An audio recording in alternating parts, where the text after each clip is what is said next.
A água é um dos recursos mais valiosos do planeta. No campo, nas cidades e nas florestas, na agricultura, na indústria, na geração de energia e no lazer. Ela é fundamental em todos os momentos das nossas vidas. Mas a água não está sempre disponível na quantidade e na qualidade que precisamos. No Brasil, temos longos períodos de seca, enchentes frequentes e forte demanda pelo uso da água em regiões com pouca oferta. Para enfrentar esses desafios, foi criada a Agência Nacional de Águas, a autoridade do governo federal responsável por monitorar, planejar e regular o acesso e o uso das águas gerenciadas pela União. A ANA estimula a gestão participativa, que envolve o poder público e representantes dos usuários e da comunidade. Afinal, cuidar de um bem precioso como a água é uma missão da ANA e também de todos nós. Saiba mais sobre a ANA no site www.ana.gov.br.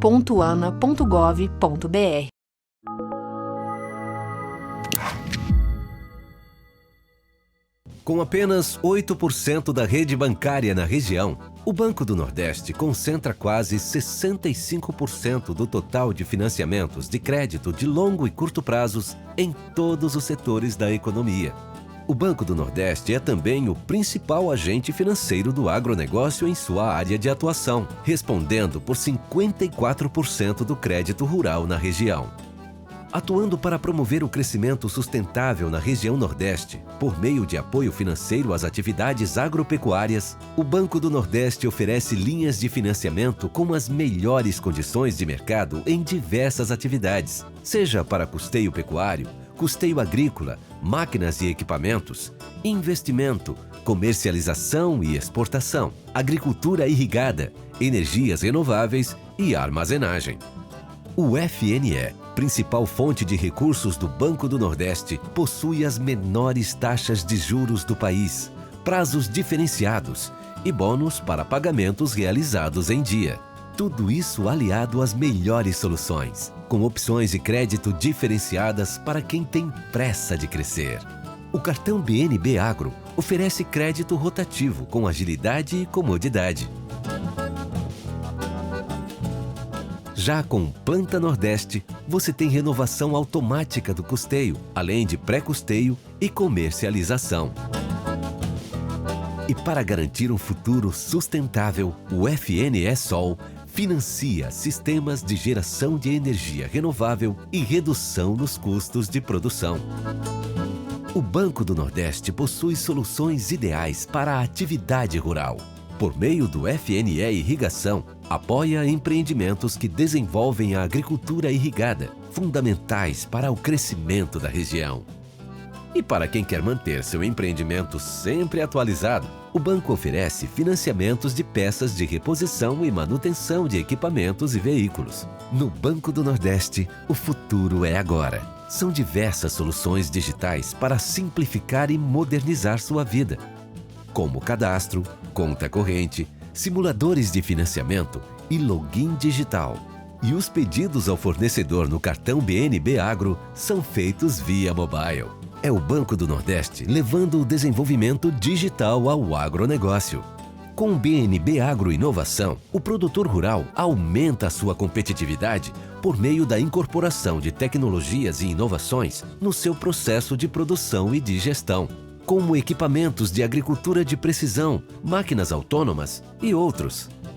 O Banco do Nordeste tem uma política específica para o agronegócio, destacando-se apoio ao desenvolvimento do Cerrado Nordestino, incentivo à utilização de tecnologias de convivência com a seca e desertificação, apoio à logística de armazenamento da região, incentivo para ampliação de áreas irrigadas, apoio à pesquisa e à difusão de tecnologias para o agronegócio e estímulo aos projetos de micro e mini geração distribuídas de energia por fontes renováveis. O Banco do Nordeste e a Confederação da Agricultura e Pecuária do Brasil têm parceria voltada para a realização de ações integradas, a fim de ampliar e facilitar o acesso dos produtores ao crédito rural, Como consequência, o acordo deverá proporcionar a melhoria de renda e das condições de vida das famílias rurais atendidas na área de abrangência do banco. O banco mantém ainda parceria com empresas fornecedoras de máquinas, equipamentos e insumos agropecuários para possibilitar a modernização do setor. O Banco do Nordeste atua em estreita parceria com o Ministério da Agricultura, Pecuária e Abastecimento, apoiando os diversos programas do governo federal por meio de sua ação financiadora em consonância com as políticas públicas. É tudo isso e muito mais que faz do Banco do Nordeste o maior parceiro para acelerar o desenvolvimento do agronegócio. A gente vai dar início para a mesa redonda sobre fertirrigação. Tá? Então, eu já agradeço aí a presença dos convidados, dos palestrantes. Primeiro do professor Eusímio, que está nos ajudando aí a conduzir essa mesa. Ao professor Luiz Dimenstein, ao professor José Maria Pinto, ao professor Luiz Fabiano Palaretti. E a gente vai organizar da seguinte forma, né? Eu vou falar brevemente sobre cada um dos palestrantes, e, na sequência, cada um vai ter de 20 a 25 minutos para falar. Depois eu vou fazer os comentários gerais sobre as apresentações e a gente já parte para o debate, tá bom? Vai começar a nossa mesa redonda com o Luiz Dimenstein, que tem mestrado em Israel pela Faculdade de Agricultura e também pelo Vulcan Center entre 87 e 90. Trabalhou com cultivos de campo, horticultura irrigados e fertirrigados. Estendeu a temporada em Israel em genética e fisiologia vegetal nas empresas Zeraim, Gedera e Razera entre 91 e 95. Em 96 voltou ao Brasil, depois de 10 anos em Israel, com atividade de consultoria em fertirrigação, além de ter trabalhado 5 anos na Haifa Chemicals entre 99 e 2004. E 11 anos na ICL Fertilizantes Especiais entre 2007 e 2017. Atualmente, consultor pela Dimenstein Consultoria para temas de fertirrigação e nutrição vegetal. Consultor para desenvolvimento de novos fertilizantes especiais pela Adobe da Polônia. Dimenstein, seja muito bem-vindo ao nosso evento e à nossa mesa redonda. Na sequência, o José Maria Pinto, graduação em Engenharia Agrícola pela Universidade Federal de Lavras, em 81, mestrado em Engenharia Agrícola pela Universidade Federal de Viçosa, em 84, e doutorado em Agronomia, área de concentração em irrigação e drenagem pela Universidade de São Paulo, em 97. Pós-doutor pela Oregon State University, Oregon, Estados Unidos, e atualmente é pesquisador da Empresa Brasileira de Pesquisa Agropecuária, lotado na Embrapa Semiárido. Zé Maria, seja bem-vindo à nossa mesa redonda.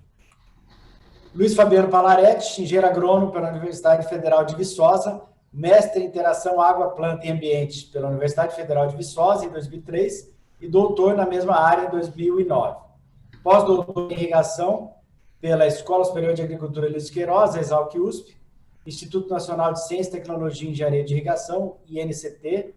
Atualmente é professor assistente doutor do Departamento de Engenharia Rural da Universidade Estadual Paulista, Unesp, campus Jabuticabal. Luiz Fabiano, seja muito bem-vindo à nossa mesa redonda. E já vamos passar diretamente para o primeiro palestrante, que vai ser o Luiz Dimenstein. Luiz, de novo, a gente agradece, o evento agradece a sua presença e a gente já conta com a honra aí da sua palestra, tá bom? Pode compartilhar sua tela, por favor. Gostaria de saber se está compartilhada a tela, por favor. Está, pode começar. Sim? Sim, pode começar. Eu estou sem som, não ouço ninguém. Luiz, a gente está ouvindo você perfeitamente. Agora, o Wesley, como é que tem jeito de avisar? Então vamos começar. Professor Eusímio fez uma conversa com ele via WhatsApp. Então tá. No microfone. Primeiro gostaria de apresentar uma grande revolução que começa a ter na produção de novos fertilizantes para uso na fertirrigação. Esse tipo de inovação, depois de tantos anos em que o mercado de fertilizantes solúveis ficou estagnado com as mesmas opções de fertilizantes, surgiu uma inovação bastante revolucionária. Essa inovação nós chamamos de RNA, mas nesse caso não tem relação alguma com o tradicional ácido ribonucleico. São apenas as iniciais de uma sigla que em inglês chama-se Release Nutrient Additive, ou aditivo de liberação de nutriente. Na verdade, é uma cadeia longa de aminoácidos que são solúveis. Ao aplicar esses aminoácidos via fertirrigação, eles infiltram no solo e dentro do solo eles são hidrolisados. Esses aminoácidos hidrolisados são precursores de moléculas biodegradáveis de quelatos. Quelatos de origem orgânica, e esses quelantes vão buscar, de preferência, cátions presos nas argilas para liberá-los à absorção pelas raízes. Então são longas cadeias de aminoácidos solúveis, precursores de aminoácidos biodegradáveis. Ao infiltrar via fertirrigação, eles vão estar livres dentro do solo para se combinarem com cátions de preferência e vão retirar os cátions presos nas argilas. Agora vamos mostrar alguns ensaios. Por exemplo, o zinco na matéria seca num cultivo de milho em que foram aplicados fertilizantes e alguns fertilizantes enriquecidos com esse RNA precursor de aminoácidos. Vocês observam que na testemunha você tem praticamente o teor de zinco na matéria seca da planta ficou em 29 e o melhor tratamento chegou a 79 ppm de zinco. Em percentagem, dá 172% a mais de zinco absorvido na matéria seca em função desse aditivo chamado de RNA adicionado ao fertilizante.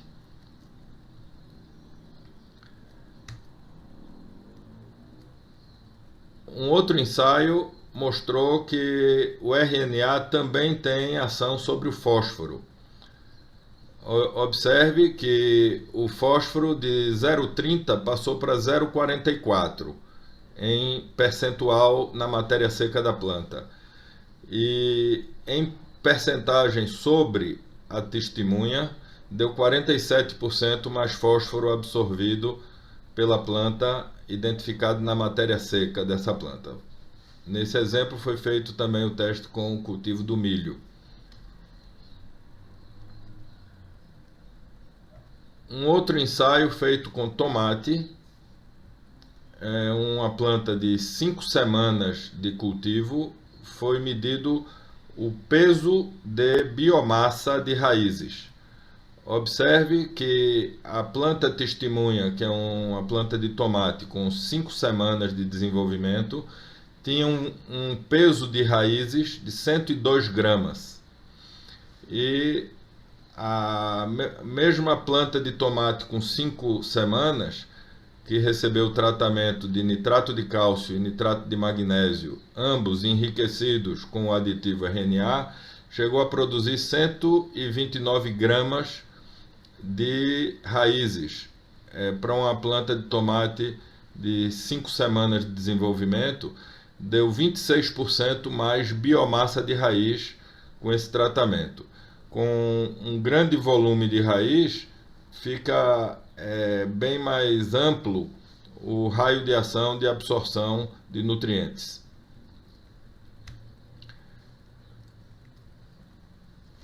Foi desenvolvido um algoritmo em que pode-se calcular o comprimento de raízes caso você pudesse colocar todas as raízes numa linha reta.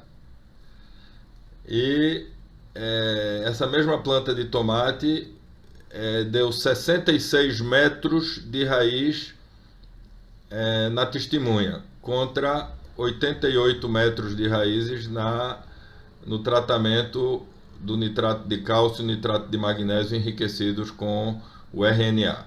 Então, esse aditivo RNA vai ser uma revolução tanto em desempenho das raízes da planta, como absorção de nutrientes. Recentemente, um agricultor testou o uso em hortaliças e conseguiu, nos cátions bivalentes, de preferência os micronutrientes como manganês, zinco, cobre, ferro, cerca de 300% de absorção acima da testemunha. Isso é fantástico e isso prova que muitos nutrientes estão presos no solo e não estão disponíveis para absorção pelas raízes. Um conceito que usamos em formulações solúveis de NPK. Esse conceito mostra que podemos fazer algumas variações nas formulações de NPK. Observe que nesse slide as fórmulas do lado esquerdo têm baixo fósforo e do lado direito tem alto fósforo. O fósforo, independente da origem dele ser solúvel, como por exemplo o ácido fosfórico, o MAP purificado, o MKP, ureia fosfato, ácido PKCid, todos esses produtos que têm fósforo solúvel, após poucos dias da aplicação, eles vão ficar imobilizados. Enquanto o solo estiver úmido, ele tem a chance de ser absorvido pela raiz. Passado 2-3 dias de sua fertirrigação, ele vai se agregar às argilas e à matéria orgânica que tiver no solo e vai ficar imobilizado. Então, observe que do lado direito tem exemplos de fórmula com alto fósforo. Esse 19, 30 ou 40 de fósforo, ele vai ficar preso depois de 2-3 dias de sua fertirrigação. Tal qual as fórmulas de baixo fósforo também vão ficar imobilizadas rapidamente e o segredo do fósforo na fertirrigação é baixa dosagem e alta frequência de aplicações. Não adianta aplicar a fórmula que tem 30 ou 40% de fósforo achando que vai dar autonomia de 1 ou 2 semanas para a planta usufruir desse fósforo, porque não vai. É um fósforo que em 2-3 dias estará imobilizado. Então, o fósforo é uma matéria-prima muito cara, principalmente nos fertilizantes solúveis. E é muito mais eficiente aplicar fórmulas de baixo fósforo e alta frequência. Aí vamos priorizar enriquecer a fórmula com nitrogênio, com potássio e com micronutrientes em geral, mas sempre manter o fósforo em formulações em baixas concentrações nas fórmulas, que sai mais econômico, e é tudo uma questão de frequência de aplicação. Vamos exemplificar uma fórmula de baixo fósforo, como o 24-4-24, em que as matérias-primas para essa primeira fórmula são ureia, MAP e KCl. Todo o potássio dessa fórmula vem do cloreto de potássio. Suponha que você queira a fórmula com pH mais ácido, e vamos substituir os 4 de fósforo por uma fórmula mais ácida que contém ácido fosfórico, e vamos fazer o 24-4-24 com pH entre 3,5 e 4, supondo que o irrigante tenha águas alcalinas e duras. A dureza da água necessita de uma fórmula para fertirrigação mais acidificada. Não adianta exagerar no fósforo, que ele vai ficar brevemente imobilizado.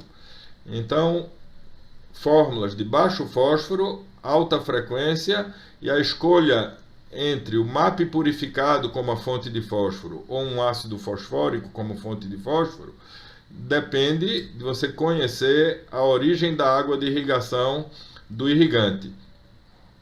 A terceira linha, onde tem o 25, 5, 25, deu para adicionar um pouco mais de nutriente comparado ao 24, 4, 24, é pela mudança da fonte de potássio, de cloreto de potássio para nitrato de potássio. Como ele promove uma concentração um pouco mais elevada, conseguimos elevar o NPK para 25, 5, 25. A quarta opção, voltamos para a versão 24, 4, 24, e exatamente nessa fórmula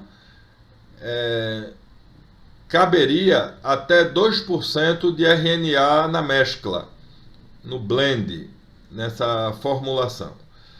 Outra opção para enriquecer mais a fórmula seria sacrificar uma unidade de cada elemento no NPK do 24, 4, 24 para ir para o 23, 3, 23.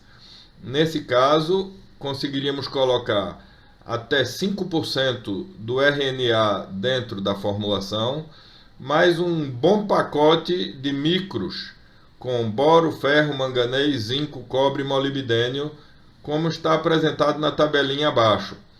E esse tipo de fórmula é customizável, ou seja, o que chamamos em inglês tailor-made, feito por encomenda. Você pode priorizar outro pacote de micros, enriquecer com mais zinco ou mais manganês, ou alterar o teor de RNA, que dependerá se o seu solo é muito argiloso ou se tem baixo teor de argila. Quanto mais argiloso, mais o RNA será efetivo para extrair o que haja de nutriente imobilizado nas argilas. Então é um jogo de ajuste. Nós chamamos isso de formulações customizadas, desde que você conheça o tipo de solo e a qualidade de água de irrigação do cliente irrigante para você elaborar de fórmula específica para ele. Essa vai ser uma tendência do futuro das fertirrigações, sempre customizar a realidade do agricultor. Observe essa foto, que é numa fábrica de produção de nitrato de magnésio. O nitrato de magnésio, ele é muito curioso, porque ele é produzido através da reação química do carbonato de magnésio com ácido nítrico. Nessa reação do carbonato de magnésio com ácido nítrico, se exclui o ácido carbônico como subproduto. E o nitrato de magnésio fica na versão líquida. A partir daí, se coloca em fornalhas para aquecimento até 400 graus Celsius. E a solução do nitrato de magnésio vai ficando altamente concentrada, porém ainda líquida. Quando está bastante concentrada, no início dessa esteira, ele passa numa tubulação com orifícios que gotejam. As gotas de magnésio, do nitrato de magnésio, são cristalizadas numa esteira resfriada e vira esse grãozinho que é o produto comercial na forma sólida, porém é sólido solúvel. Isso aí é embalado em sacaria de normalmente 25 quilos, e o agricultor volta a dissolver o produto na sua fazenda, que o produto é 100% solúvel. Na fase em que ele está ainda líquido, antes de gotejar e virar cristal, nós resolvemos adicionar micronutrientes quelatizados. E quando ele cristalizou, ele absorveu dentro do grão do nitrato de magnésio o pacote de micros. De modo similar, nós fizemos a adição daquele aminoácido de cadeia longa que chamamos com a sigla RNA e fizemos a versão nitrato de magnésio enriquecida com RNA. E o processo de fabricação nessa foto ilustrada para o nitrato de magnésio se repete de modo similar para o nitrato de cálcio. Então, nós temos a versão nitrato de magnésio enriquecida com RNA, que é o Release Nutrient Additive, e não ácido ribonucleico, pelo amor de Deus, não confundam nesse caso. E essa versão exemplificamos com 2% de RNA dentro do grão do nitrato de magnésio. A próxima foto será idêntica com o nitrato de cálcio. Então, nitrato de cálcio enriquecido com 2% de RNA. Esses produtos são extremamente solúveis e essenciais para uma fertirrigação eficiente, e além de que vão liberar muito dos nutrientes imobilizados nos solos. Quanto mais solo argiloso, mais eficiente. Uma passada pelo método de monitoramento da solução do solo usando tubos de sucção a vácuo, chamado extrator de solução do solo. São tubos vazios que devemos colocar a vácuo com auxílio de uma seringa, e o mais importante é o momento de fazer o vácuo, que deve ser quando o solo esteja em capacidade de campo. É importante padronizar o momento de colocação do vácuo em capacidade de campo por dois motivos. Primeiro, porque é muito difícil fazer o vácuo com solo medianamente seco ou bastante seco. Ele não faz vácuo, é muito difícil. Em capacidade de campo, é certeza de que é fácil fazer o vácuo. E o segundo motivo de você fazer o vácuo em capacidade de campo é que a próxima coleta você padroniza o momento de comparação. Se você, durante o ciclo de um cultivo, fizer amostras, por exemplo, com intervalos semanais, toda semana ele deve ser comparado com a sucção em capacidade de campo, porque o nível de salinidade altera à medida que o solo seca. Você vai ter condutividades elétricas que medem o nível de salinidade bem mais concentradas com o solo mais seco.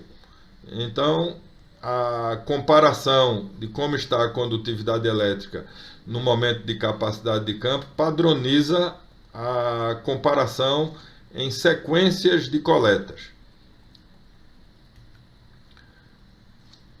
Algumas ilustrações mostrando a colocação dos aparelhos, tubos de sucção no campo. Tem que colocar com carinho para não forçar a cerâmica, que é frágil.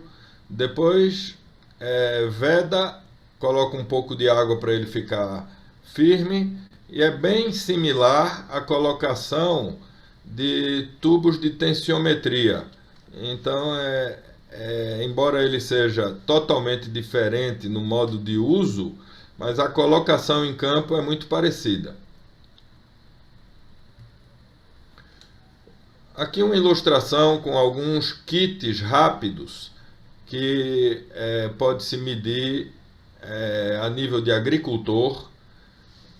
O kit da esquerda, magnésio, depois temos o kit do cálcio. Estou falando dos kits de caixa mais larga. Depois vem o kit de cloreto, potássio, e o da direita é sulfato. Os kits de caixinha menor são fosfato, nitrato e nitrito, cobre e ferro. Abaixo tem, do lado direito, o condutivímetro digital, e o teste de pH, estamos adotando o pH de fita colorimétrica, que é essa caixinha retangular abaixo, Isso porque o pH-metro digital passou a ser uma fonte de dor de cabeça para o agricultor. Primeiro porque exige frequentes calibrações e o agricultor tem dificuldade de ficar fazendo frequentes calibrações. Exige disciplina e normalmente o medidor de pH digital passa a ser fonte de leituras erradas depois de um certo tempo de uso, por falta de calibragem ou manuseio na mão do pessoal que tem certa, talvez a palavra não seja bem preguiça, mas não tem o ato de ficar calibrando com certa frequência, e são aparelhos que descalibram muito rapidamente. Já o condutivímetro digital, ele é bastante estável, ele tolera um tempo maior entre calibragens, então temos vários meses de autonomia para uso de condutivímetro antes de recalibrar. E o pH de fita é muito simplinho, fácil, confiável, e passamos a adotar isso para evitar problemas. Bom, esse livro, Manejo de Fertirrigação e a Regra de Ouro da Fertirrigação, está disponível para download livremente no novo site fertirrigar.com. Além de que nesse site tem vários outros temas voltados à nutrição e fertirrigação, manejo, exemplos diversos. Então, quem se interessar em se aprofundar no tema, temos esse livro Manejo de Fertirrigação. Essa é a versão em português. No site tem para download também versão em espanhol e inglês desse mesmo livro Manejo de Fertirrigação. Agora vamos fazer uma discussão que vai envolver critério para se decidir qual a melhor receita de bolo para aplicar fertilizantes em cultivos irrigados. Primeiro critério, quilo por hectare. É um critério bom ou não tão bom? Qual a opção? Outro critério, grama por planta. Você vai aplicar quantos gramas de fertilizante para cada planta? Esses dois primeiros critérios, que chamamos de receita de adubação, eu chamaria de herança maldita da agricultura de sequeiro, e que é largamente usado na agricultura irrigada, nas fertirrigações. E trabalhar quantidade por hectare ou quantidade por planta cultivada está longe do critério de uma receita de aplicação adequada. Herança maldita da agricultura de sequeiro, adotada largamente na agricultura irrigada. Vamos ver uma terceira opção. Seria grama por metro cúbico de água irrigada. Aí passamos a trabalhar um outro critério que não seja mais quantidade, para trabalhar concentração. A partir do momento que você trabalha concentração, já tem utilidade o uso do aparelho condutivímetro, que ele mede concentração dos sais dissolvidos na água. E os fertilizantes em geral são sais. Então podemos trabalhar a concentração dos fertilizantes na água de irrigação. E para que isso seja viável, dizemos que a melhor receita de bolo é a anti-receita de bolo. Ou seja, não devemos ter uma receita prévia, porque a planta muda de fase fenológica o tempo todo, o tipo de solo, a qualidade da água, a decisão, flexibilidade do agricultor em escolher doses corretivas, e fazer a dose ser corretiva dependerá de monitorar os valores da solução nutritiva do solo. E para isso depende de capacitação técnica agronômica para o seu manuseio, o manejo.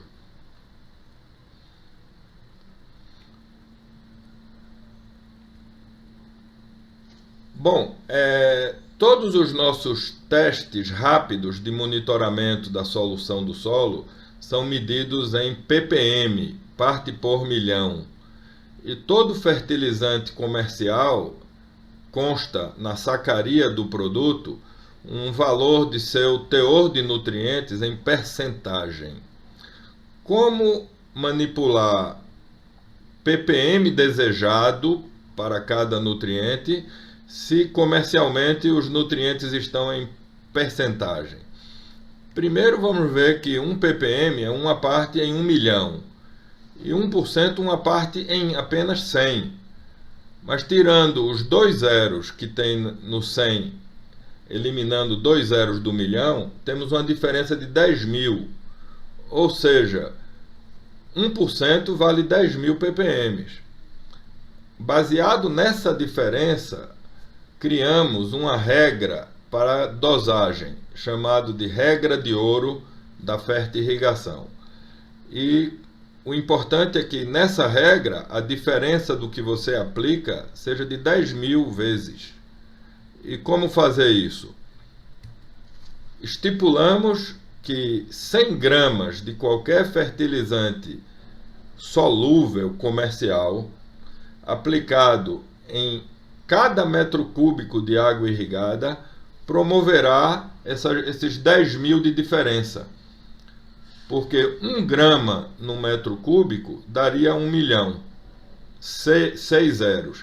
Mas restringir para 4 zeros, que é 10.000, temos que colocar do lado de cá da fórmula os 2 zeros da diferença. Então fica 100 gramas. Qualquer 100 gramas de fertilizante solúvel comercial aplicado em 1.000 litros, 1 metro cúbico de água irrigada, o percentual da fórmula, que está na garantia descrito na sacaria do produto, passa para ppm. Até aí, tudo bem. Vamos agora mostrar como usar essa regra de ouro e que ela será proporcional. Vamos fazer um exemplo com um fertilizante muito conhecido, que será ureia, considerando que a ureia tenha aproximadamente 45% de N. Podia ser 46, mas vamos usar 45, só para efeito de fazer a conta. Se eu aplicar 100 gramas de ureia em 1 metro cúbico de irrigação, no emissor, pode ser gotejo, pivô, microaspersor, tanto faz. Naquele emissor, 100 gramas de ureia em cada metro cúbico, vai sair, o percentual passa a ser ppm.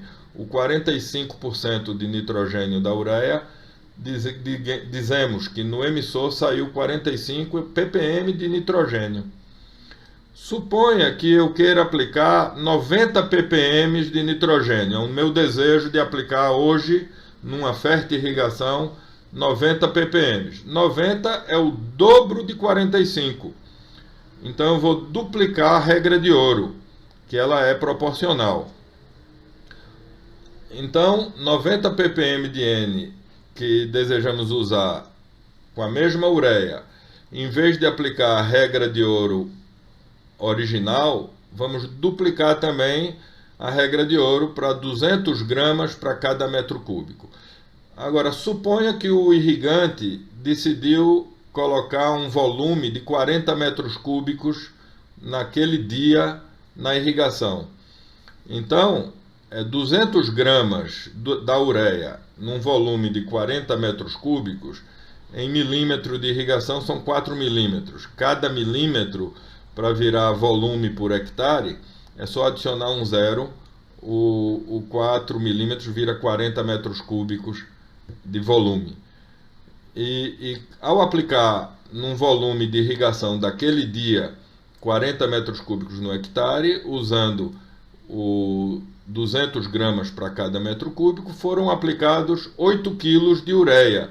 No final de todo o conceito, chegamos em quantidade de fertilizante. Mas para chegar temos que saber a dosagem, a concentração, e para isso que serve a regra de ouro original. Baseado nisso, nós dominamos o que estamos bombeando, injetando no sistema, sabemos que aquela fertirrigação fornece 90 ppm de nitrogênio. Esse percentual da fórmula comercial, que na ureia é 45 de N, é válido para qualquer fertilizante solúvel comercial. Se a fórmula fosse 20-20-20 de NPK, 100 gramas por metro cúbico daria 20 ppm de nitrogênio, 20 ppm de P2O5 e 20 ppm de K2O. Se usar 100 gramas por metro cúbico. Se usar 200 gramas por metro cúbico, estaremos fornecendo em ppm um 40-40-40. E assim por diante, ela é proporcional. Agora vamos identificar o que é que estaria dentro de uma condutividade elétrica. Primeiro, vamos, de alguns elementos úteis, identificar o peso molecular de alguns elementos que buscamos essa informação na tabela periódica. Observe o nitrato, que tem 14 o peso do nitrogênio, 16 o oxigênio, então são 3 oxigênios que somam 48, 48 com mais 14 do nitrogênio, um nitrato pesa 62 de peso molecular. A valência de um nitrato é apenas uma carga elétrica. Então, peso molecular dividido pela valência é o equivalente químico. Então, no caso do nitrato, é o próprio peso molecular, vale um equivalente. E aí nós afirmamos que em ppm, 62 ppm de nitrato saliniza 0,1 no condutivímetro. O condutivímetro vai medir em milisiemens por centímetro, ou decisiemens por metro, que é a mesma unidade quando considera em metro. Mas essa unidade de condutividade elétrica, 0,1 vale 62 ppm se for originado do nitrato. Cada equivalente de qualquer coisa saliniza 0,1. Então, se o equivalente for um nitrato, múltiplos de 62 salinizará 0,1. Vamos para o exemplo do cloreto. Tem peso molecular 35,5 e também é monovalente. Cada 35,5 ppm de cloreto saliniza igual a 62 ppm de nitratos.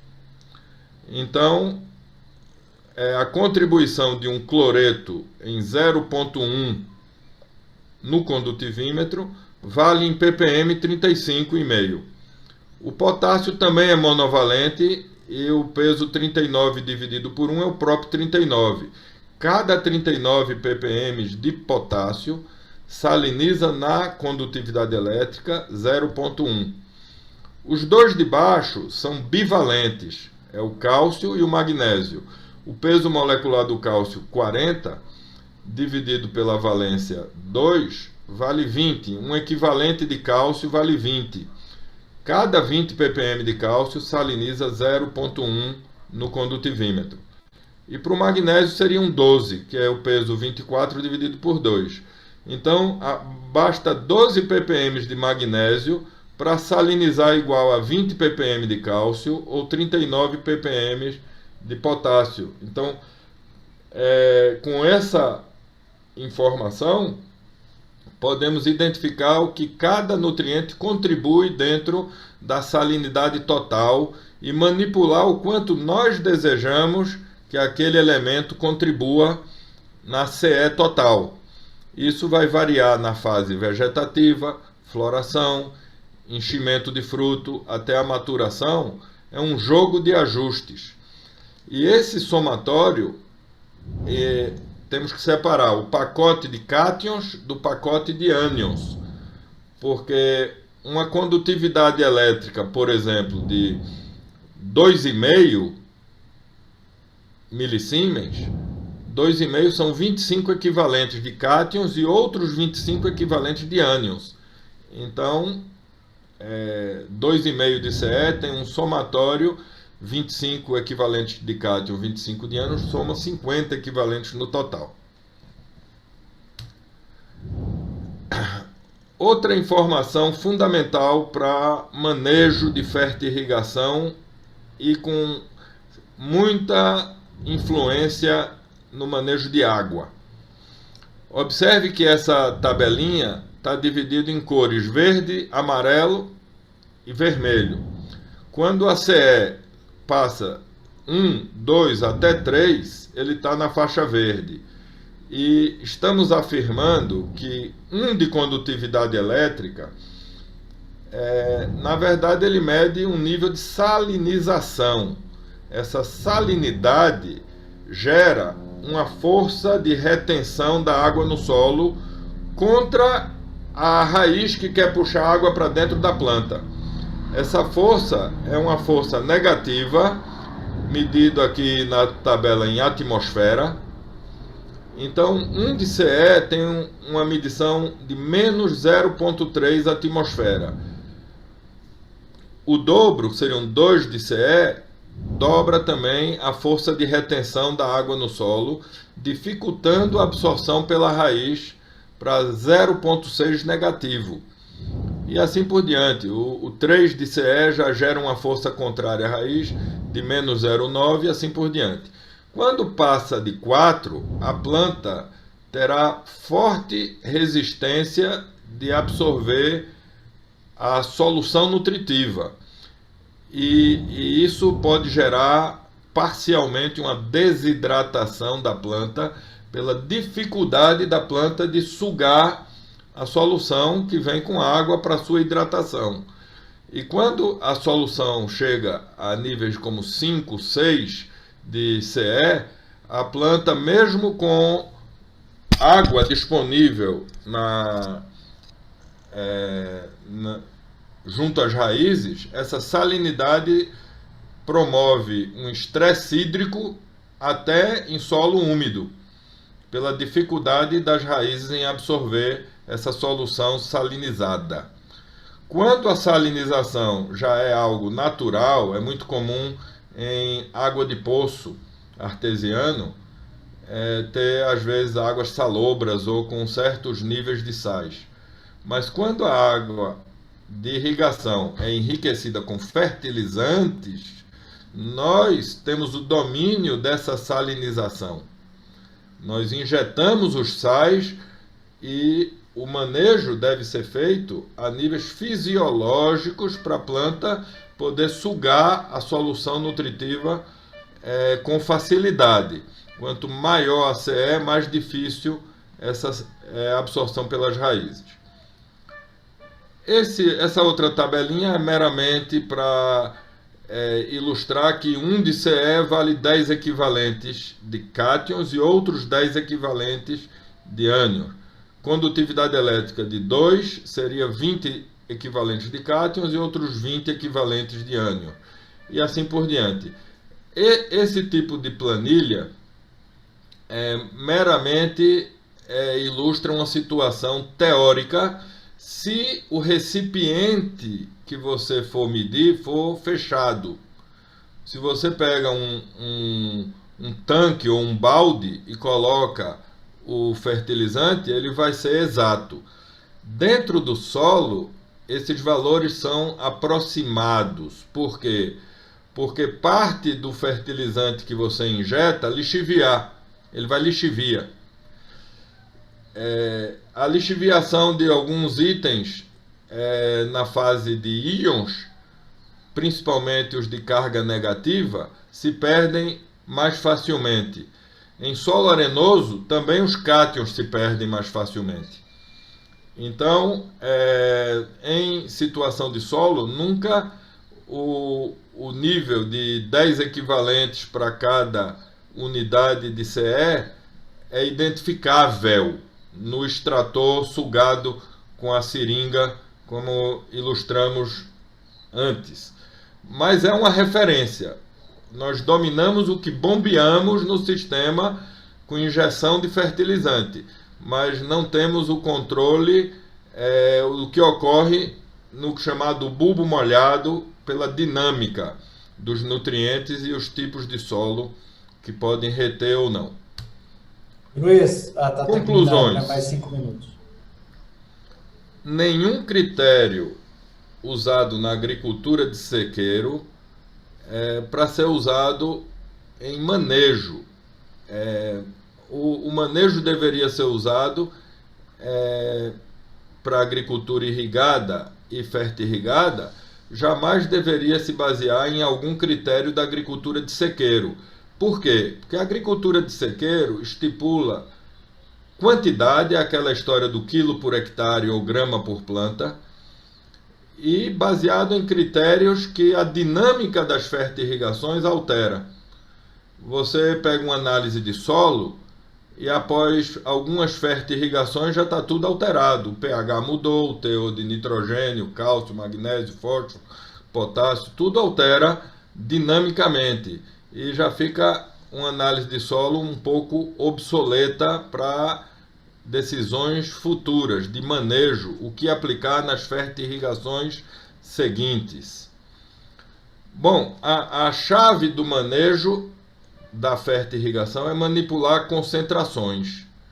E as concentrações podem ser medidas com a condutividade elétrica. A condutividade elétrica não é parâmetro. Isso é um alerta, porque alguns softwares, e a nova geração adora aplicativos e softwares, achando que pode usar a condutividade elétrica como parâmetro.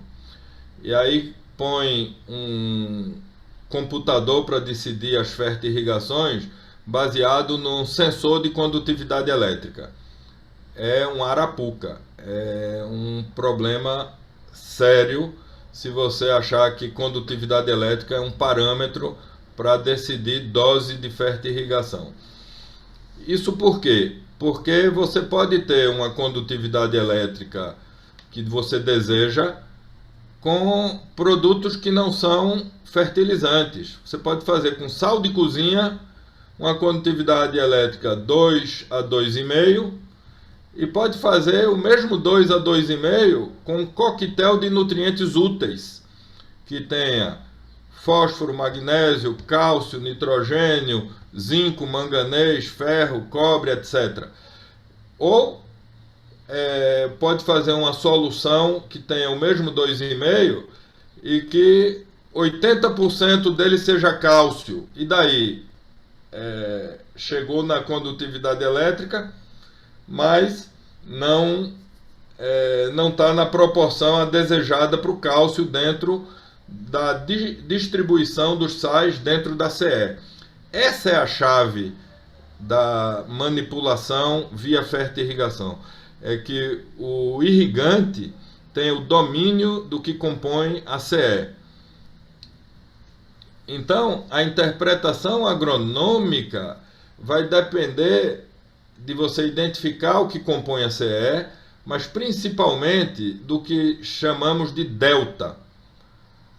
A interpretação é dinâmica. Se fizermos uma coleta da solução do solo hoje e temos outra coleta da semana anterior, podemos comparar o delta de cada item. Qual a diferença entre o nitrogênio da semana anterior contra a semana atual? Quanto de cálcio na semana anterior e o cálcio na semana atual? Quanto foi o pH na semana anterior e o pH na semana atual? E assim para os vários kits de análise, identificar o delta. E todo o desafio agronômico é corrigir para que os intervalos da contribuição de cada nutriente caiam no intervalo que seja fisiológico para a planta e fisiológico dentro daquela fase. Se você tiver numa floração, é diferente do enchimento de fruto. E se tiver na fase vegetativa, você provavelmente não vai precisar daquele potássio como vai precisar na fase de enchimento de fruto ou a maturação. Então, quanto cada elemento contribui dentro da CE e a evolução com sequência de coletas para identificar sempre o delta. Finalmente, o pH. O pH na solução do solo é um critério para a escolha do fertilizante comercial. Vamos exemplificar com fonte de potássio. Você escolhendo um cloreto de potássio, ele deve ter influência 0 no pH, porque ele tem o pH muito próximo de 6,5 a 7. Cloreto de potássio é quase neutro. Já um nitrato de potássio tem uma ação alcalinizante. O sulfato de potássio pode ser predominantemente ácido, mas isso depende de um processo fabril. Na fabricação do sulfato, normalmente ele é ácido, há exceções. E o fosfato de potássio, que conhecemos como MKP, ele é medianamente ácido. Então, qual fonte de potássio escolher para aplicar nas próximas fertirrigações? Sem saber qual é o pH, é um mero chute. Se você domina o nível de pH que você tem hoje, você pode direcionar a escolha do fertilizante comercial. Para o caso do nitrogênio, nós temos o amônio, que é acidificante, a ureia, que é medianamente acidificante, e o nitrato, que é alcalino. Qual é a melhor fonte de N? Depende do medidor de pH. Não podemos previamente dizer que tal fonte de N é melhor do que outra, sem saber o pH do irrigante, da água do irrigante. Bom, pessoal, agradecimentos a Fertirrigar, a Adobe, Universidade Hebraica de Jerusalém de Israel, Vulcani Center, Machav Sinádico, Centro de Cooperação Internacional, Haifa Chemicals, ICL Fertilizantes e Natfu Agrociência. Com isso, agradeço a oportunidade de ter feito essa apresentação e passo aí para o professor André Fernandes da sequência. Obrigado. Ok, Luiz, muito obrigado aí pelas suas importantes contribuições ao tema. E vamos já imediatamente passar para o José Maria Pinto, da Embrapa. E aí, por favor, já tire a sua apresentação para a gente já passar para o Zé Maria. Zé Maria,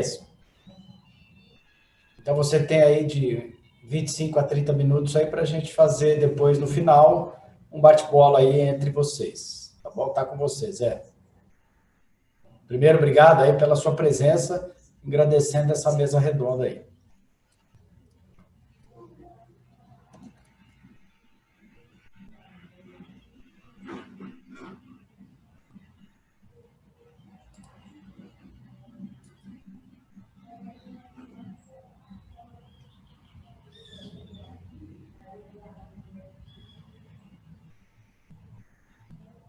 Mas é só colocar para apresentar ali embaixo e já pode começar. E liberar seu microfone que está mutado, por favor.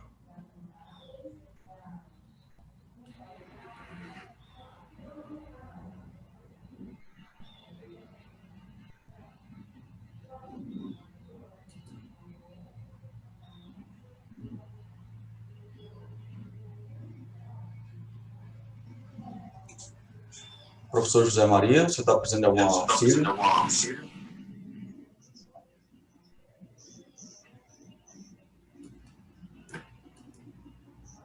José Maria, só colocar seu microfone, a apresentação já está aí, é só pôr para apresentar. Não é isso, Wesley? Isso mesmo.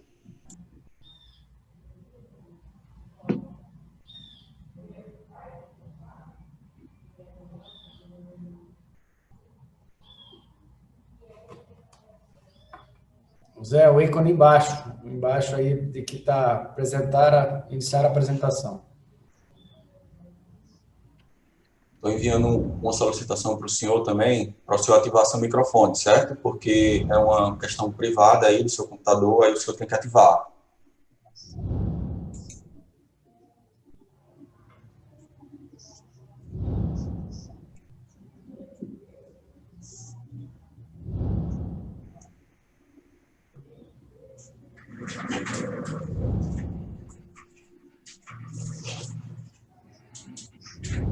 Você consegue liberar o microfone lá ou ele que tem que fazer isso lá? Ele que tem que fazer, professor, porque é uma questão interna do computador. O Zoom, ele só libera para eu enviar uma solicitação de ativação. Eu já fiz aqui. Ele está com todos os poderes. Seria Falou? Agora vai, Zé. Apareceu? Apareceu sim, professor. Não, som. Tem som agora? Tem som, Zé, tá perfeito. Agora é só... Peraí, agora... Só pôr para apresentar.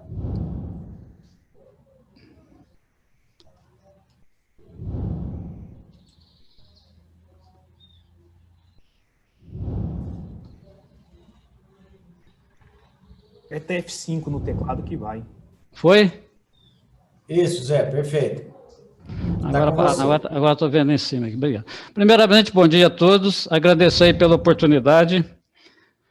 Primeiro, eu vou usar um minutinho aqui para contextualizar a região aqui que eu trabalho, que é uma região semiárido, que teve a oportunidade de ter investimento tanto governamental, incentivos fiscais e financeiros, investimento do setor privado, organização, estruturação, harmonização dos interesses do setor privado e parcerias entre os setores públicos e privados. Isso permitiu que essa região desenvolvesse, né, de um modo bem destaque na região semiárida, tornando a região de Petrolina-Juazeiro hoje uma das regiões mais desenvolvidas em termos de agricultura irrigada no Brasil.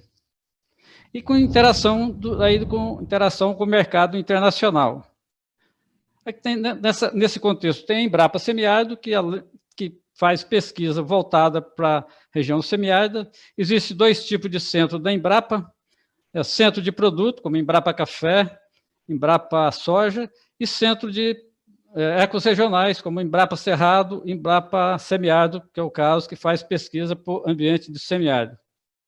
E como é uma unidade de ecorregional, a Embrapa hoje tem cerca de 80 pesquisadores, porque tem alguns são chefe, outros estão temporariamente cedidos. Então, mas só que tem vantagem e desvantagem. Uma das desvantagens é que você tem poucos pesquisadores por área. Você pega manejo de solo, tem 15% dos pesquisadores atuando. Ecofisiologia de plantas tem 1%. Então, às vezes fica difícil de fazer equipes assim, multidisciplinar e trocar para fazer projeto. Uma dessas sugestões é trabalhar em parcerias com as universidades, com outras unidades da Embrapa e com a Univasf, UNEB, o IFSertão. E a Embrapa faz trabalho aqui, principalmente, né, com a fruticultura, que é manga, uva, coco, cebola, entre outras. Né, e trabalha também para a parte de sequeiro, que seria para agricultura dependente de chuva. E tem uma base aí científica e tecnológica, tem 21 laboratórios. Além desses laboratórios, tem parceria com a Univasf, para usar laboratório, com o IFSertão, com o Senai, e que usa também os laboratórios, e 4 campos experimentais. E tem a missão assim, bem difícil às vezes, que é trabalhar tanto para a agricultura irrigada, altamente tecnificada, como a agricultura aí de menos tecnificada, como que às vezes até a agricultura de sequeiro, que não usa nem a irrigação. O que eu vou falar mais ou menos aqui complementa o que o Dimenstein falou. Vou citar alguns exemplos práticos, mostrar algumas coisas assim, que usando essa concentração de produto na água, você conseguiu alterar as produtividades.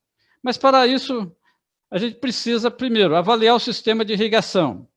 Não é porque tem um sistema de irrigação por gotejamento que a gente vai ter altas produtividades e altas eficiências de irrigação. Eu já tive a oportunidade de observar sistema de irrigação por gotejamento, na cultura da uva, que é uma das culturas que exige maior investimento, e tinha variação de 1000% numa linha lateral. Então, imagine fazer irrigação com uma variação tão grande de vazão na lateral. E se é difícil para fazer irrigação, imagine fazer fertirrigação numa situação dessa. Outra situação seria seleção do injetor, que depende das condições de cada local. Você pega o projeto Nilo Coelho, por exemplo. No projeto Nilo Coelho, o irrigante, o colono, ele recebe a água pressurizada no seu lote. Lá, e muitos deles não têm energia elétrica. Então, você tem que usar um sistema de injeção de fertilizantes que seria usada com a pressão da água. Tem sido bastante usado o injetor tipo Venturi. Conhecer bem a água, o Dimenstein já falou bastante aí sobre a água. Água, principalmente água de poços que tem condutividade elétrica que chega até 8, 12. Imagine fazer irrigação com água, né? Água com essa condutividade elétrica e, principalmente, fazer fertirrigação. Conhecer a cultura, também ele já falou bastante, o solo e também os adubos, né? Tem várias vantagens a fertirrigação. Essa de aplicar concentração talvez seria a principal vantagem para a fertirrigação, que você vai aplicar pequenas doses por áreas. Você pega a cultura da cebola, ela tem 1 milhão de plantas por hectare. Como fazer adubação em 1 milhão de plantas em que todas recebem a mesma quantidade de cada nutriente? O caso aí da cana, que tem uma empresa aqui na região que tem cerca de 20 mil hectares de cana irrigado. Como fazer adubação na cana? Depois que a cana fecha, é muito difícil. E a fertirrigação permite levar, né, os fertilizantes em toda a região, em todas as plantas da cana, em toda a área, e distribuir com uma boa distribuição em toda a área. O manejo de irrigação é importante, o Dimenstein já falou um pouco do manejo. Para fazer fertirrigação tem que fazer um manejo. Eu não vou comentar muito isso aí, não. Isso é uma situação real, chamada do Mar de Arauz, onde o manejo de irrigação foi feito de forma inadequada e conseguiu desertificar milhões de hectares. Então, quem tiver mais curiosidade pode fazer uma pesquisa na internet e ver as consequências do manejo de irrigação na região aí do Mar de Arauz. A uniformidade que eu já falei, no primeiro passo seria fazer uma avaliação do sistema de irrigação. Hoje existem vários métodos para fazer essa avaliação. Um deles é bem simples, né? Você usa 16 pontos amostrais. Fazer avaliação de um sistema de irrigação é como fazer pesquisa eleitoral, né? Você não precisa medir a vazão em todo o injetor, você não precisa medir a pressão em todo o injetor. Você faz uma amostragem e tem uma estimativa muito boa da uniformidade de distribuição de água e da eficiência de irrigação. Aqui uma área, né, que você vê que tem uma baixa uniformidade de irrigação e consequências.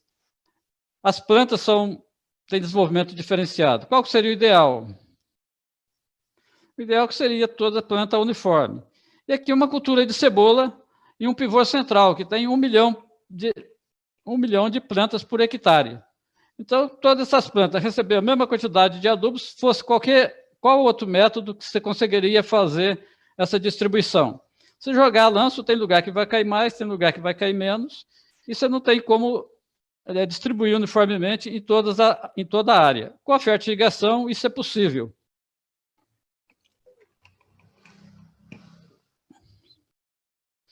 E falando aí do injetor, o pessoal tem escolhido na região mais o Venturi. Por que o Venturi? Porque recebe água com pressão, não tem energia elétrica nos lotes de colono, é diferente aí do lote de empresas, que tem energia elétrica no lote, mas o colono recebe água pressurizada. Então, faz-se uma opção para um injetor de fertilizante.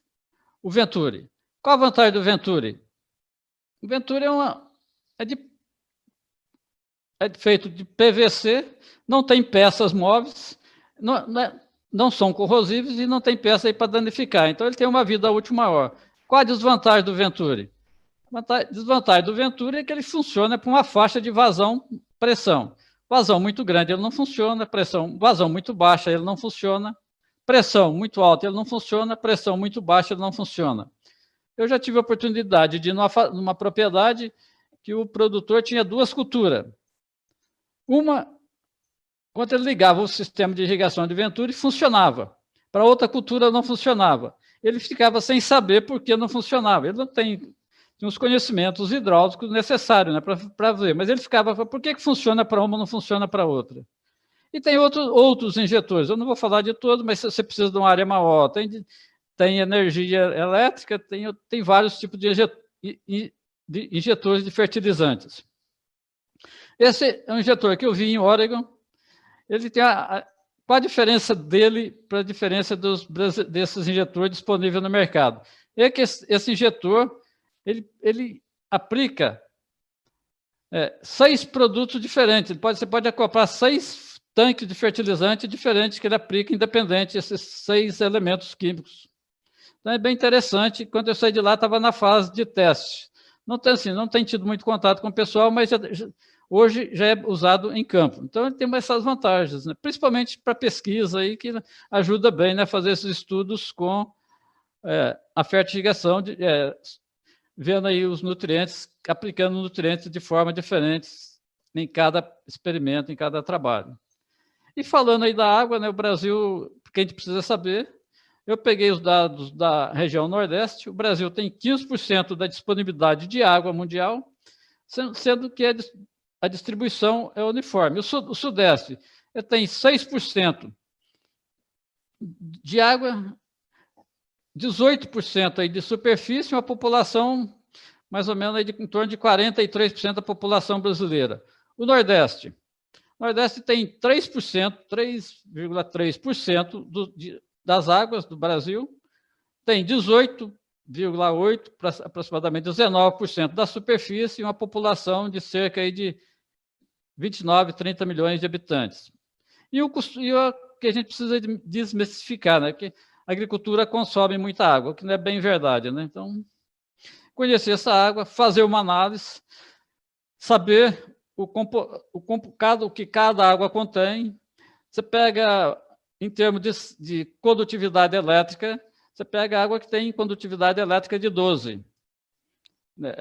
E logo a 2 quilômetros de distância, você tem água que tem condutividade elétrica de 0,7, 0,4 às vezes. E, dependendo do local, tem água que tem ferro, tem água que tem excesso de cálcio e excesso de boro. Bactérias e sólido em suspensão. Para tratamento de ferro, numa propriedade no Rio Grande do Norte, o produtor fez uma estrutura bem interessante. Ele pegou essas caixas de plástico para colher tomate, enche até a metade de cada uma e construiu uma parede, um canto, e empilhou uma caixa em cima da outra, com 10 caixas. Então, ele bombeia a água por cima dessa caixa, a água vai descendo pela caixa e consegue eliminar o excesso de ferro. É uma estrutura barata e que funciona. E conhecer, como o Dimenstein já falou, né, conhecer as fases da cultura. Esse é um exemplo da uva, né? A uva você poda, depois ela tem a brotação, tem um desenvolvimento vegetativo, depois tem uma poda aí de frutificação, tem floração, tem chumbinho, a fase de desenvolvimento de cacho, de ervilhas, tem vários tamanhos até a maturação. Então, você não vai aplicar todos os nutrientes na mesma dose durante o ciclo todo. Deve ter-se um conhecimento da fisiologia da planta, saber cada elemento nutritivo que a planta necessita, saber a quantidade em cada fase que essa planta necessita e aplicar naquela fase esses elementos na quantidade exigida por cada fase da cultura. A uva é um exemplo bem interessante, porque a uva, na verdade, está aparecendo 5 fases, mas, na verdade, o pessoal que trabalha com uva, essas são, na verdade, o ciclo é dividido em 10, 11 fases.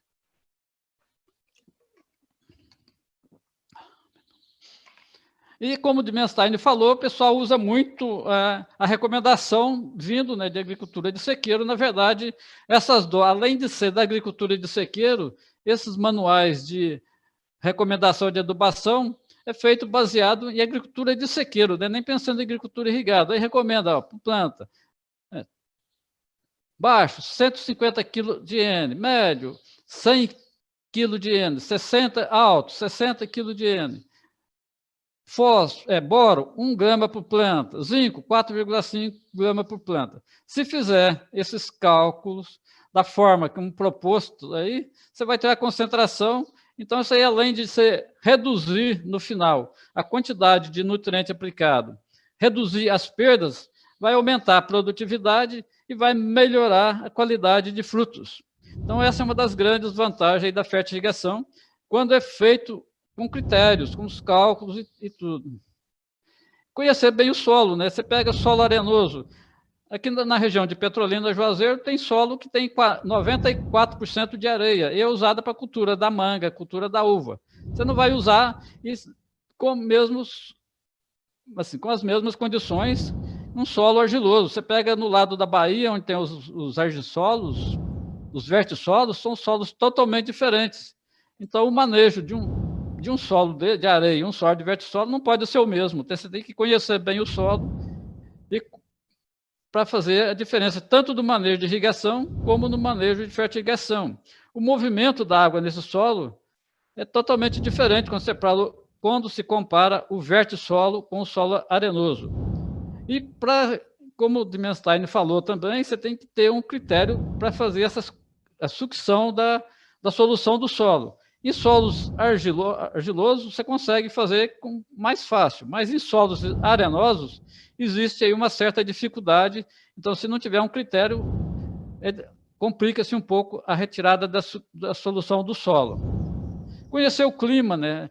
A Embrapa tem, só na região de Petrolina, Juazeiro, hoje está expandindo aí com as mudanças climáticas também, está expandindo para não só nos projetos, mas também na Caatinga. A Embrapa tem hoje 16 estações meteorológicas automáticas.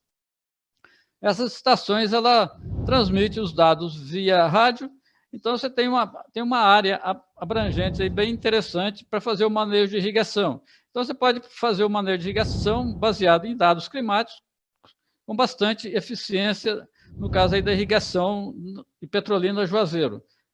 E é uma exigência do PIF, também uma exigência para certificação para produto para exportação. Saber as condições climáticas para fazer o manejo aí da fertirrigação. Conhecer bem o adubo, né? Claro, a legislação brasileira é antiga em termos de fertilizante, não foi pensada em fertilizantes para fertirrigação. Já foi falado aí pelo Dimenstein na palestra anteriormente, que hoje tem tipo de adubo específico para fertirrigação. Mas a gente não pode questionar legalmente o adubo, porque os fertilizantes brasileiros, porque eles atendem às legislação existente no mercado. Esse aqui é um produtor, a ureia, ele é um produtor, um colono, ele é autodidata, ele é curioso. Ele dissolve a ureia, aí pega essa espuma e foi coletando essa espuma num balde. Olha, veja o que aconteceu no final. Isso aí formou uma borra. Essa borra vai entupir gotejador, vai entupir microaspersor. E é feito da ureia, que é um produto bem solúvel em água. Uma sugestão, né, para minimizar um pouco esse problema é você fazer aí 2 reservatórios. O de mais alto você dissolve os adubos, espera decantar um pouco as impurezas e faz a fertigação usando aí o reservatório mais baixo, já com algumas impurezas decantadas. Assim, o tempo de fertigação, né, você tem que ter critérios para o tempo, dividir em 3 partes, talvez não dividir assim, de forma igualitária, privilegiar, dentro do possível, a parte para a aplicação de fertilizantes. Quando você aplica fertilizantes em um maior tempo, você vai ter uma uniformidade de distribuição melhor. E o terceiro tempo aí para lavar o sistema, para evitar a formação de algas e bactérias. Esse terceiro tempo é muito importante em caso de irrigação subterrânea. Porque quando a irrigação é subterrânea, o caso aí da Agrovale, que toda a área dela hoje está sendo expandida, ela faz irrigação subterrânea. Por que ela faz irrigação subterrânea? Porque daqui a alguns anos vai ser proibido queimar cana. E para fazer colheita mecanizada, com irrigação por suco é complicado, então a irrigação subterrânea permite você fazer a colheita mecanizada. Só que o manejo tem que ser muito bem criterioso para evitar entupimentos dos gotejadores. Isso aqui, outra coisa que a gente tem que observar, são os sintomas. Às vezes o pessoal vai numa propriedade e pega os sintomas. Isso aqui é uma associação de produtores, de pequenos produtores, que fica na Doutoras Caraíba, que estava tendo problema de boro. Todos que iam lá fazer uma visita achavam que era deficiência de boro. A aplicação de boro. Aí, até que alguém chegou lá e começou a ver excesso de embalagem de boro. Ele falou, isso não está parecendo deficiência, mas pode ser também o excesso. Aí pediu uma análise foliar e viu que realmente era excesso. O boro ele tem uma pequena aí, faixa, né, de deficiência para excesso, então, se não tiver cuidado, você pode causar intoxidez por excesso de boro. E no caso aí da manga, o boro é um elemento importante na floração, para ter uma boa floração da manga, no caso. Um exemplo que a gente teve prático, a gente foi fazer um trabalho com um produtor de banana. Era uma empresa de fertilizantes que queria fazer um trabalho de fertilização na região e preferiu a cultura da banana. Conversando com os produtores, selecionando um produtor, acho que selecionamos os 5 produtores, e a primeira coisa que fez, a primeira etapa foi fazer uma análise da adubação dele. Quais os produtos que ele usava, quais as quantidades. Vai ser mudando só as fontes de nutrientes, porque observou que estava tendo muito cloreto, então o cloro estava em excesso. Então, você mantendo a mesma dose usada para o produtor, mudando só a fonte, no primeiro ano você teve um aumento da produção da ordem de 60%. E no segundo ano, esse aumento foi de 40%. Era previsto fazer 3 anos, mas aí o produtor, quando viu os aumentos, ele não quis mais manter o trabalho, ele preferiu usar em toda a área dele a adubação que estava sendo feita no experimento. E a gente, como é produtor, depende da cultura para vender, né? Assim, concordamos com ele, perdemos a testemunha, mas ajudamos o produtor, mostramos como é importante conhecer os adubos, conhecer cada adubo e saber o que está aplicando na quantidade que está sendo aplicada. A Embrapa tem um trabalho em parceria com a Chesf, nos municípios do Lago Sobradinho. Esse projeto deu certo, que já foi expandido para os outros lagos da Chesf. Aqui trabalhava com a cebola e trabalhava com melão no projeto do Sobradinho. A produção de cebola, a média desses produtores é da ordem de 20 toneladas por hectare, usando fertigação, usando concentração, como foi falado aí anteriormente. A gente reduziu os adubos de 41%, comparando com o que o produtor faz, para nitrogênio. Fósforo reduziu 33%, a potássio chegou a reduzir 70%. Reduziu 42% no consumo de água e 56%, mais ou menos, ainda de sais, que era aplicado via agrofertigação. E a produtividade, que era de 20 a 30 toneladas por hectare, passou para 65 toneladas por hectare, fazendo fertilização em cultura de cebola. Então, você vê que ainda tem muito campo para melhorar, precisa de mais estudos, precisa de quantificar bastante essas culturas. Cultura de círculo curto é mais fácil a gente fazer esses estudos. Culturas perenes é mais difícil, porque quem financia a pesquisa quer resultado rápido, e cultura perene você não tem como ter resultado muito rápido. Para o melão, a produtividade aumentou da ordem de 120%, com redução de 59% de nitrogênio, 67% de fósforo e 66% aí de potássio. E a redução na lâmina de água de 40%. Para o melão, a gente não fez...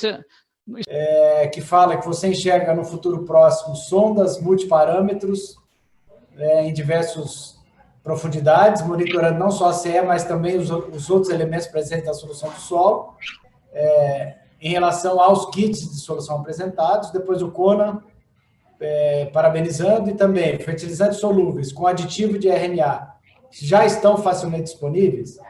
Qual a sua análise quanto ao incremento de custo versus benefício? Depois a pergunta da Jane, quanto aos critérios utilizados. Quando você utiliza trabalhar com concentração, deve-se levar em consideração também a taxa de aplicação?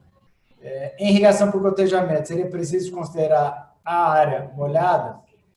Depois tem algumas parabenizações, várias, né, parabenizações pela palestra, e o Elvésio Saturnino, né, também tem uma honra você ter aqui na nossa mesa redonda, Elvésio, e falando da matéria orgânica, né, da importância, que você comentasse a importância da matéria orgânica como a cereja do bolo para o melhoramento de solos, e principalmente agora que o pessoal está falando muito de aspectos químicos, físicos e também os biológicos. Então, Luiz, rapidamente, se você puder discorrer sobre esses assuntos aí.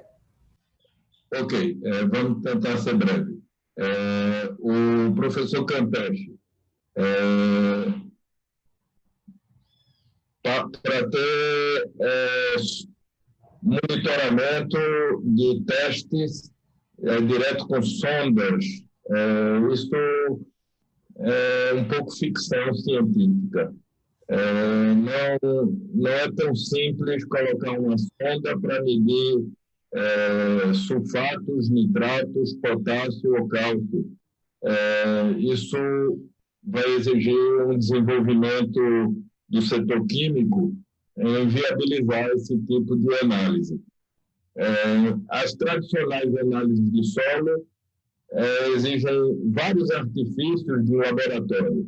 Os testes rápidos já são um pouco mais práticos, com fitinha colorimétrica ou titulação, na maioria dos casos.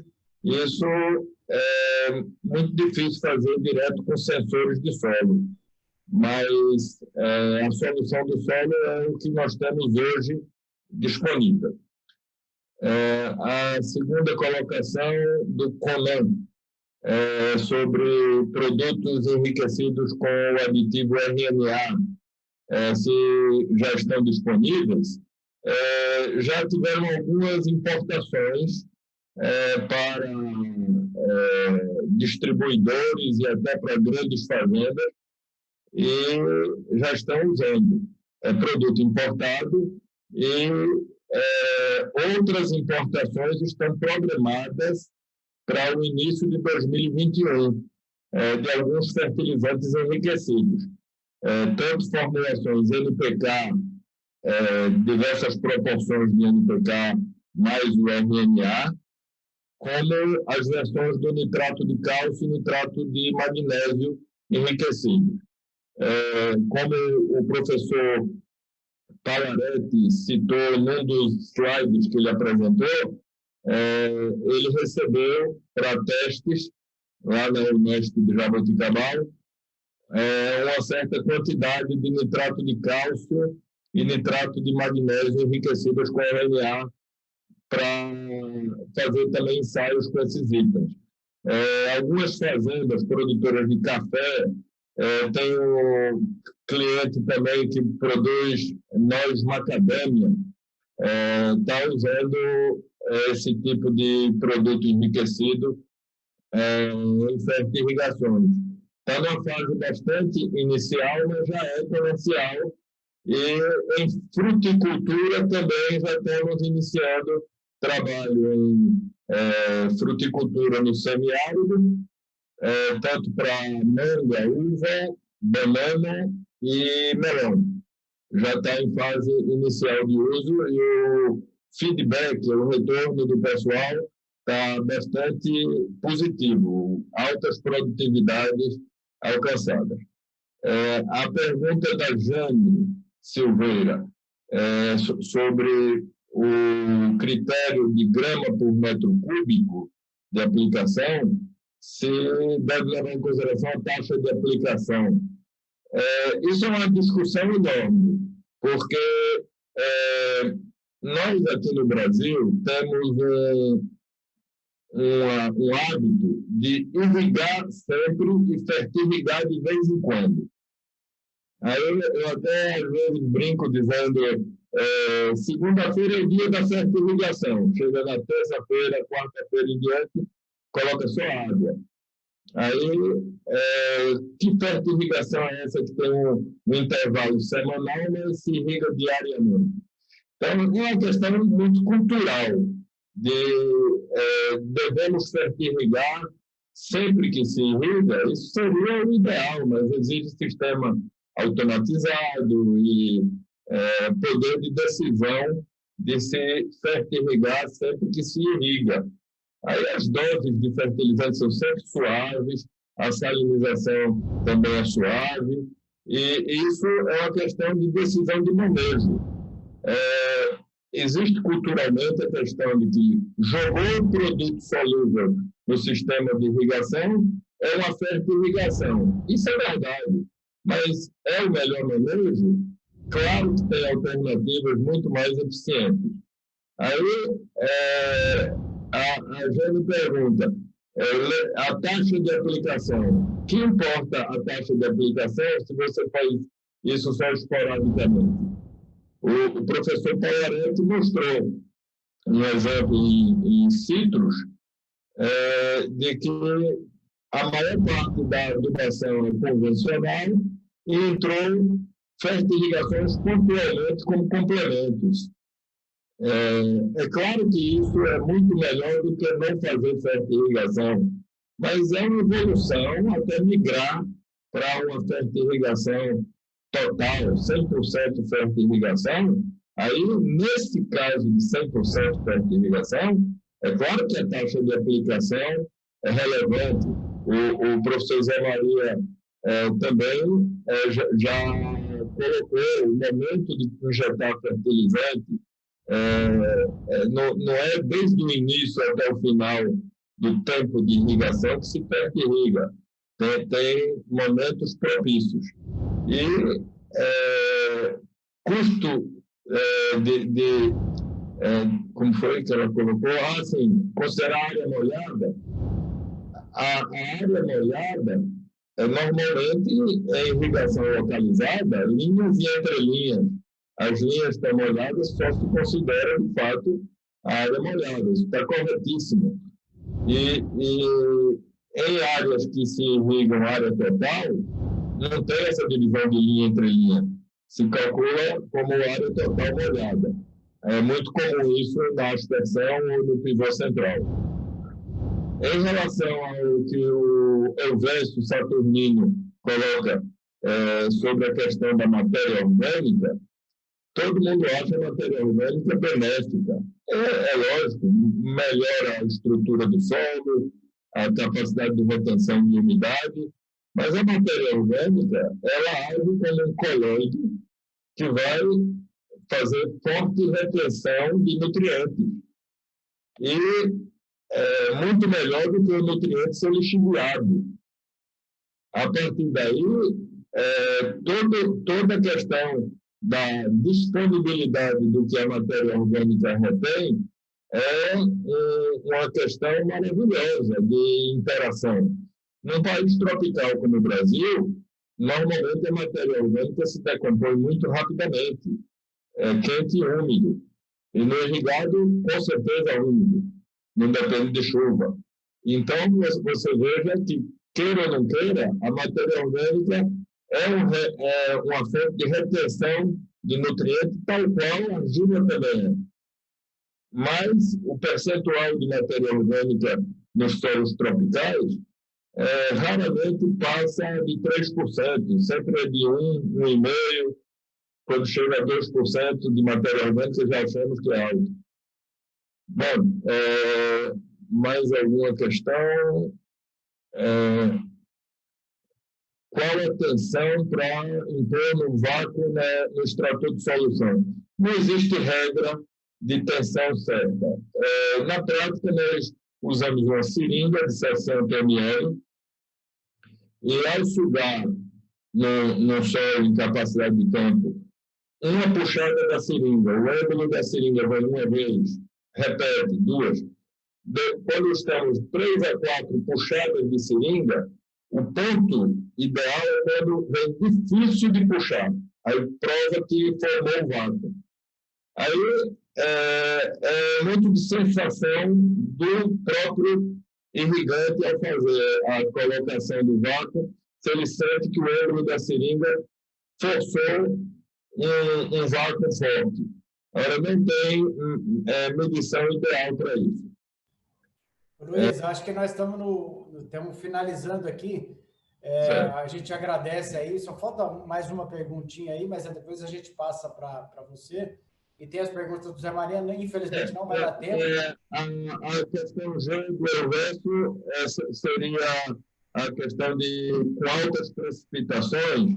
Aí tem duas estratégias para nutrição de plantas em momento de muita chuva.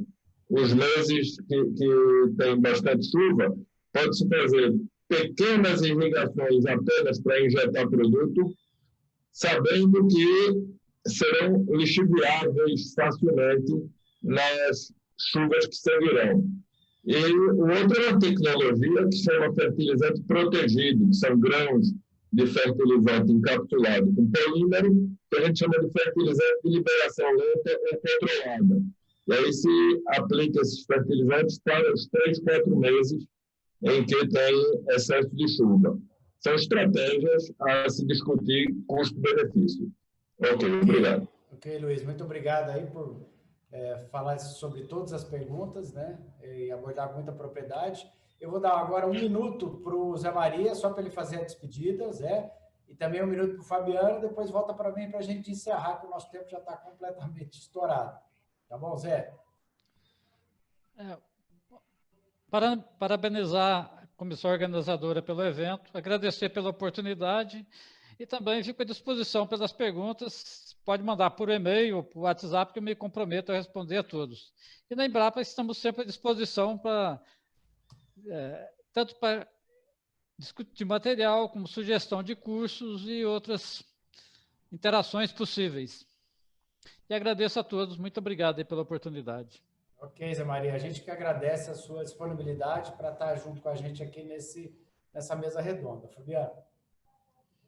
Bom, eu gostaria de agradecer a todos, dizer que foi de extrema importância para mim participar, aprendi muito da realidade com o professor Zé Maria, e nós aqui na Unesp de Jaboticabal ficamos à disposição para responder as dúvidas, e as parcerias, principalmente, daqueles que têm empresas, né, o pessoal da Embrapa, de instituições de pesquisa, nós estamos aqui, eu acho que a gente precisa aumentar uma rede de fertirrigação e trocar mais figurinha. Eu estou à disposição aqui e até breve, pessoal. Muito obrigado, viu?